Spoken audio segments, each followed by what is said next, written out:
നമ്മുടെ ജീവിതത്തിൽ ഒരുപാട് വിഷമതകളും സങ്കടങ്ങളൊക്കെ ഉണ്ടെങ്കിൽ അല്പം നേരം പറമ്പിൽ പണിയുമ്പോൾ കിട്ടുന്നൊരു സുഖം വേറെ കേട്ടോ. അങ്ങനെ പറമ്പിൽ പണിയെടുത്ത് കിട്ടിയ ഒരു സംഭവമാണ് നമ്മൾ നട്ട വിത്തിനെടുത്തേക്കനെയാണ് ചേന. ഇതിന് പുഴുങ്ങാനും ഉണ്ട്, വിത്തിനും വെച്ചങ്ങനെ കണ്ടല്ലോ. ഇന്ന് നമ്മൾ പറിച്ചെടുത്ത കേട്ടോ.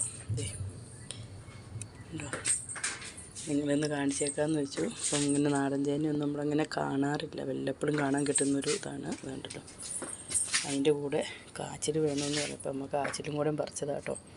നല്ല നാടൻ കാച്ചിലാണേ. കണ്ടോ, നിങ്ങളുടെ ഒന്ന് കാണിച്ചേക്കാമെന്ന് ഓർത്ത്. ഇങ്ങനെ നാടൻ ചേനയും നാടൻ കാച്ചിലൊന്നും നമുക്ക് കിട്ടാൻ പറ്റില്ല. ഇപ്പോൾ മാർക്കറ്റിൽ വന്നതും അത്ര നല്ലതല്ല. ഇത് ഒറിജിനൽ നാടൻ ചേനയാണ്. പുഴുങ്ങിയ നല്ല അടിപൊളി ടേസ്റ്റുമാണ്. എല്ലാവരും ലൈക്കും ഷെയറും സബ്സ്ക്രൈബ് ചെയ്യണം കേട്ടോ. ഇന്നത്തെ എൻ്റെ വീഡിയോ എല്ലാവർക്കും ഷെയറും ചെയ്ത് കൊടുക്കണം. നമ്മുടെ കുഞ്ഞുങ്ങൾക്ക് ഇത് കാണേണ്ട കാര്യങ്ങളാണ്. നല്ല മായമില്ലാത്ത സാധനങ്ങൾ കണ്ടല്ലോ.